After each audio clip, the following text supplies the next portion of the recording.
संत यूहन्ना के अनुसार पवित्र सुसमाचार। जब लोगों ने देखा कि वहाँ ना तो ईसा हैं और ना उनके शिष्य ही, तो वे नाव पर चढ़कर ईसा की खोज में कफरनाहुम चले गए। उन्होंने समुद्र पार किया और ईसा को वहाँ पाकर उनसे कहा, गुरुवर, आप यहाँ कब आए? ईसा ने उत्तर दिया, मैं तुम लोगों से कह देता हूँ, तुम चमत्कार देखने के कारण मुझे नहीं खोजते, बल्कि इसलिए कि तुम रोटियां खाकर तृप्त हो गए हो। नश्वर भोजन के लिए नहीं, बल्कि उस भोजन के लिए परिश्रम करो जो अनंत जीवन तक बना रहता है और जिसे मानव पुत्र तुम्हें देगा, क्योंकि पिता परमेश्वर ने मानव पुत्र को यह अधिकार दिया है। लोगों ने उनसे कहा, ईश्वर की इच्छा पूरी करने के लिए हमें क्या करना चाहिए? ईसा ने उत्तर दिया, ईश्वर की इच्छा यह है, उसने जिसे भेजा है उसमें विश्वास करो। लोगों ने उनसे कहा, आप हमें कौन सा चमत्कार दिखा सकते हैं जिसे देखकर हम आप में विश्वास करें? आप क्या कर सकते हैं? हमारे पुरखों ने मरुभूमि में मन्ना खाया था, जैसा कि लिखा है, उसने खाने के लिए उन्हें स्वर्ग से रोटी दी। ईसा ने उत्तर दिया, मैं तुम लोगों से कह देता हूँ, मूसा ने उन्हें जो दिया था वह स्वर्ग की रोटी नहीं थी। मेरा पिता तुम्हें स्वर्ग की सच्ची रोटी देता है। ईश्वर की रोटी तो वह है जो स्वर्ग से उतरकर संसार को जीवन प्रदान करती है। लोगों ने ईसा से कहा, प्रभु, आप हमें सदा वही रोटी दिया करें। उन्होंने उत्तर दिया, जीवन की रोटी मैं हूँ। जो मेरे पास आता है उसे कभी भूख नहीं लगेगी, और जो मुझ में विश्वास करता है उसे कभी प्यास नहीं लगेगी। प्रभु का सुसमाचार। ख्रिस्त में मेरे प्यारे भाइयों बहनों, आज वर्ष का 18वां इतवार है और आज के दिन संत जॉन मेरी वियनी की मध्यस्थता द्वारा हम अपने पुरोहितों के लिए प्रार्थना एवं उनका सम्मान करते हैं। आज के पहले पाठ के अनुसार इस्राएली जनता ईश्वर के अपूर्व कार्यों को नज़रअंदाज कर अभिमानी, कृतघ्न और बागी बने।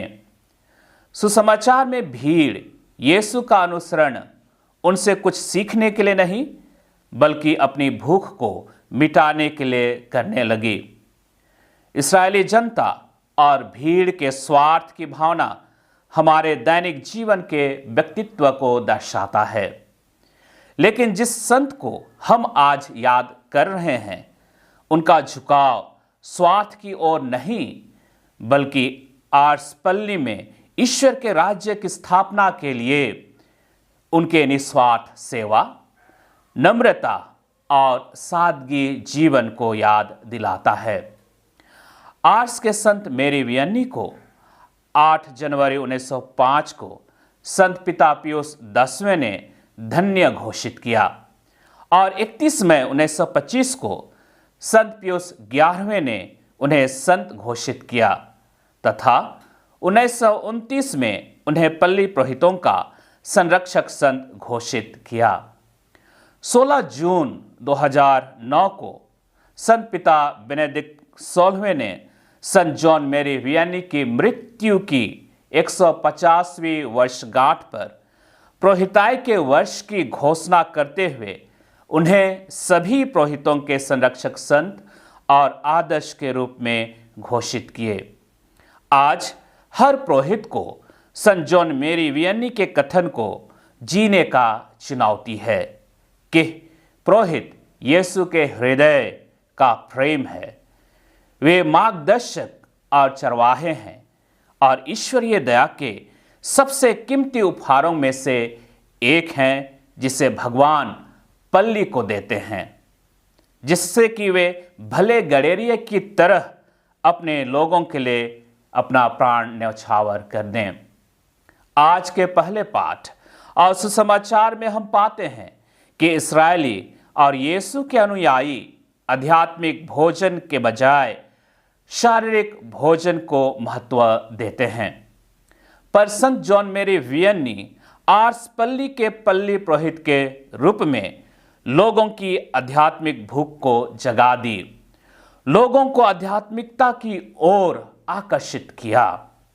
जब वे 1818 ईस्वी में आर्स पल्ली के पल्ली पुरोहित के रूप में नियुक्ति पाकर जा रहे थे, तो उन्होंने एक चरवाहे बच्चे से आर्स पल्ली का मार्ग पूछा और उस बच्चे से कहा, तुम मुझे आर्स जाने का रास्ता दिखाया, मैं तुम्हें स्वर्ग जाने के लिए रास्ता दिखाऊंगा।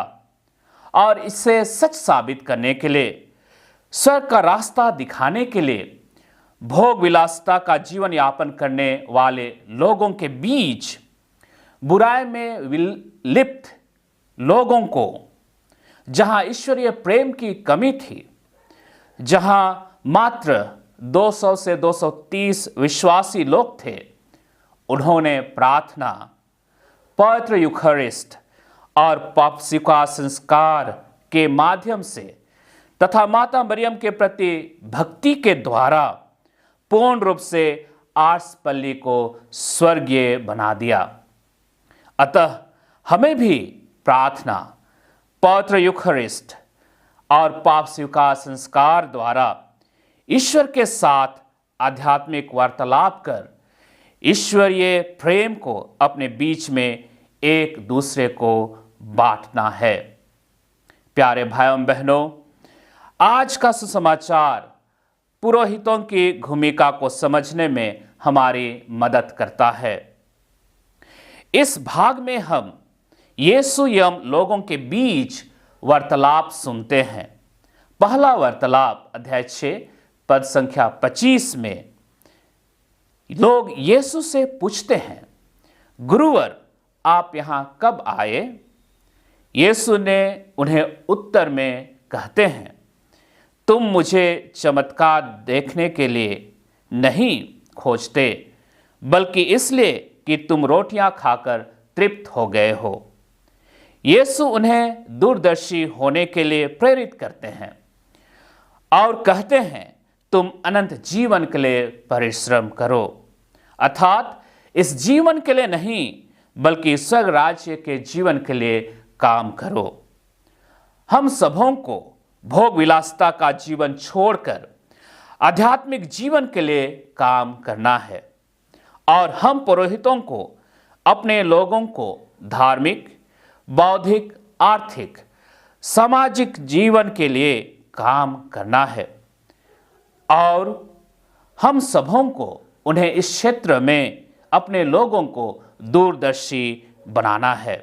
जिस तरह से संत जॉन मैरी वियनी ने अपने कार्यकाल में लोगों की आवश्यकता को जानते हुए, जैसे कि लड़के लड़कियों के लिए न केवल धर्म शिक्षा की व्यवस्था करना बल्कि उनके लिए स्कूल और हॉस्टल की व्यवस्था करना तथा गरीबों के लिए व्यवसाय की व्यवस्था करना था।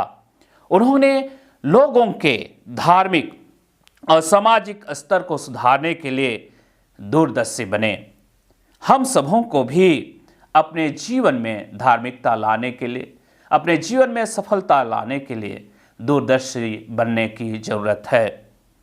दूसरा वार्तालाप, लोग यीशु से कहते हैं हमें क्या करनी चाहिए। यीशु उन्हें कोई उपाय नहीं बतलाते हैं, बल्कि वे कहते हैं जिसने मुझे भेजा है उस पर विश्वास करो। हम पुरोहितों की जिम्मेदारी यह नहीं है कि हम लोगों को क्या करना है क्या नहीं करना है उसका वर्णन करें, बल्कि हमें अपने लोगों को त्रित्व में ईश्वर की रहस्यमय एकता में रहने के लिए आमंत्रित करना है तथा उन्हें संस्कारों के माध्यम से ईश्वर से जोड़ने में मदद करना है।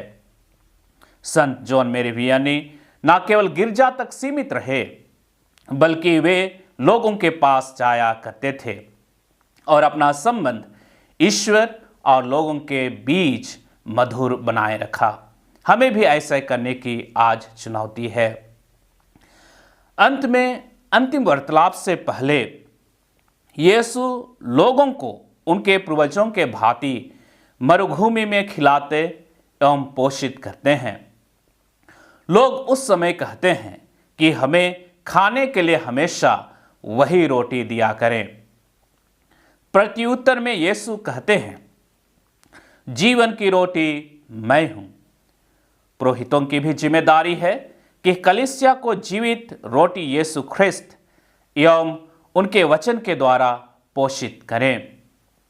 संत जॉन मैरी वियन्नी हमेशा पवित्र यूखरिस्ट के सामने प्रार्थना करते हुए तथा मिस्सा बलिदान चढ़ाते हुए यीशु ख्रिस्त के जीवन को लोगों को बांटते हुए उन्हें पोषित किया, उनका पालन पोषण किया और इस तरह से उन्होंने लोगों को यीशु ख्रिस्त के नज़दीक लाया। यही जिम्मेदारी पुरोहितों का है और पुरोहितों को पूरी करनी चाहिए। ख्रिस्त में मेरे प्यारे भाइयों बहनों, आज के दूसरे पाठ में जिस तरह से एफेसियों ने प्रभु से कलीसिया के निर्माण एवं पवित्रता के लिए प्रार्थना की है, वैसे ही हम भी आज संत जॉन मैरी वियन्नी की मध्यस्थता द्वारा अपने पुरोहितों के लिए प्रार्थना करें कि वे कलीसिया का निर्माण लोगों को अपने जीवन एवं कामों के द्वारा प्रेरित करें, उन्हें दूरदर्शी बनाएं तथा ईश्वर के साथ जुड़ने में मदद करें और संस्कारों के द्वारा हमारे जीवन को पोषित करें।